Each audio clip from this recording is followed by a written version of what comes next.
वो डॉक्यूमेंट्स क्या क्या थे जरा बताना। Passport, CV, school certificates, college certificates of first year, a letter of recommendations, letter of motivations, IELTS certificate, German certificates. और आइल्स में कितना आया था? 8. I had some prior work experience in India. अच्छा, वर्क एक्सपीरियंस भी लेके रखे हो? हाँ मतलब ये तो पहले नहीं बताया। ओके।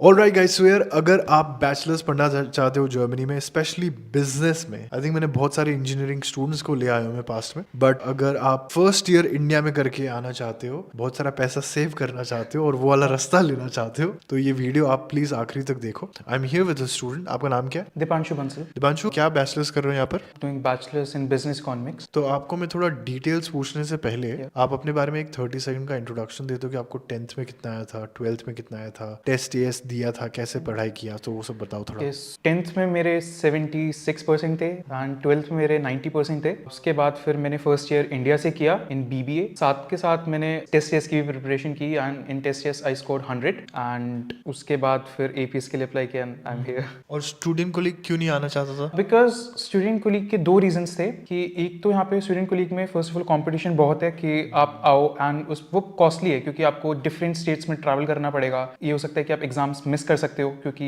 कई एग्जाम्स एक डेट पे होते हैं या फेल भी हो जाओ। या हाँ, तो कंपटीशन ऑफकोर्स सेकंड वही था। तो इसलिए ये रीज़न था कि मैंने फर्स्ट ईयर इंडिया से करने का डिसाइड किया और एक साल फैमिली के साथ और मिल गया। और फिर इस पूरे प्रोसेस में बिकॉज जर्मनी आने का जब तय था तो जर्मन सीखा था? या आई वाज लर्निंग जर्मन। मैंने A2 तक सीखा था, वैसे बेसिकली B1 तक सीखा था but I cleared only A2। थोड़ा ये बताना कि आपने जब डिसाइड किया कि यार अब मेरे को जर्मनी जाना है, वो कौन सा स्टेज था और फिर वहां से तैयारी क्या क्या शुरू हुई? जब 11th क्लास में मेरे फाइनल्स थे तो काफ़ी मैंने पेरेंट्स से बात करी थी, अपने सिबलिंग से बात करी थी। तो पहले ऑप्शन था कि इंडिया से ही करते हैं, लेकिन मेरे को इंडिया से करने का पर्सनली मन नहीं था। तो फिर मैंने देखा कि कॉस्ट इफेक्टिव कहाँ पड़ेगा, तो ऑफकोर्स फिर जर्मनी मेरे दिमाग में आया and I started searching through it. I used to watch your videos a lot and I used to read all these articles about studying in Germany and that's how I decided to come here. मान लो अभी कोई same method के through आना चाहता है, आप उसको अभी गाइड कर रहे हो कि भाई पॉइंट स्टेप 1 ये है, 2 3 4 ये है, वो क्या क्या है थोड़ा बताओ। Step one is mentally decide that yes, you wanna come here first. Then second, choose a good university in India after doing your first year. साथ में आप APS के लिए प्रिपेयर करें और टेस्ट के लिए प्रिपेयर करें एंड उसके बाद फिर जब आपका APS आ जाए तो वीजा के लिए अप्लाई करें और आ जाए। आइडियली मैंने सुना है और मैंने कई स्टूडेंट को देखा भी रिजेक्ट होते हुए कि अगर आप ये वाले मेथड के थ्रू आ रहे हो तो आपको, अगर आपने फर्स्ट ईयर कंप्लीट पूरा नहीं किया है, क्योंकि फर्स्ट ईयर में 2 सेमेस्टर है राइट, आपको दोनों सेमेस्टर का डिग्री सर्टिफिकेट देना पड़ता है, रिजल्ट देना पड़ता है। आपने दोनों दिया था अप्लाई करते वक्त या एक ही दिया था? मैंने यूनिएसएस के थ्रू अप्लाई किया था। जब मैंने अपने सिर्फ फर्स्ट सेमेस्टर के रिजल्ट के साथ अप्लाई किया तो मेरे को इवैल्यूएशन रिजल्ट में आया कि your applications can not be forwarded because you have not provided all the documents. और उसके बाद फिर उनको मैंने मेल किया कि इस डेट पे मेरा ये सेकंड सेमेस्टर का रिजल्ट आएगा एंड उन्होंने मेरे को टाइम दिया। उन्होंने बोला कि आप इस डेट तक जमा कर सकते हो एंड लकीली वो मेरे उसके अंदर था, टाइमलाइन के अंदर था, डेडलाइंस के अंदर था। तो I got lucky I think in this. जैसे ही वो रिजल्ट आया मैंने अप्लाई कर दिया फिर से and again I got an evaluation result with in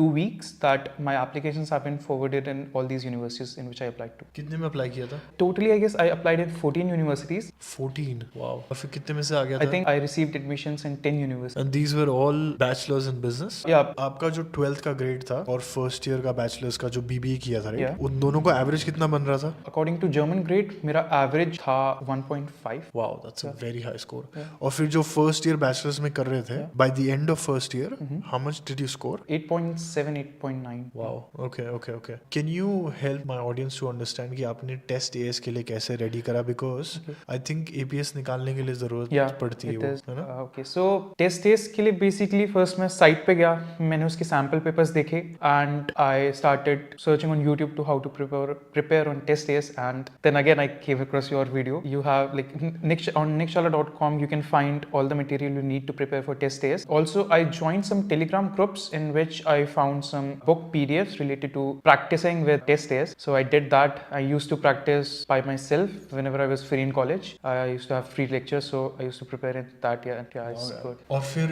exam centre कहाँ था? Exam center in Delhi near the airport. कितने लोग थे उस दिन? A lot. Yeah? Yeah, a lot. Because, for example, मैं अगर business economics के लिए आया हूँ, अगर मैं economics के लिए prepare कर रहा हूँ तो वहाँ पे सिर्फ economics के students नहीं होंगे, वहाँ पे engineering और social studies सबके टेस्ट डेज में भी अलग अलग कैटेगरीज बनी हुई है, डिपेंड करता है कि आपको आगे चल के वो टेस्ट डेज कहाँ देना है, किस लिए इस्तेमाल करना है। इंजीनियरिंग वाले अलग देते हैं, बिजनेस वाले अलग मॉड्यूल देते हैं, राइट? सारे एक रूम में ही बैठ के देते हैं, बस अलग अलग लाइन में होते हैं। और कितनी देर चला था वो exam? It was, I think every exam was about 30 minutes. वो टाइम ड्यूरेशन स्ट्रिक्टली बहुत फॉलो करते हैं, तो मैं आप ये रिकमेंड करूंगा कि अगर आप टेस्ट के लिए प्रिपेयर कर रहे हैं तो आप पक्का एक स्टॉप वॉच लेके बैठे और क्वेश्चन सॉल्व करें। और मैंने ये भी सुना है कि टेस्ट डेज का जो रजिस्ट्रेशन प्रोसेस है वो बहुत जल्दी बंद हो जाता है, मतलब ऐसा कुछ है क्या कि तुम्हें मिल गया था?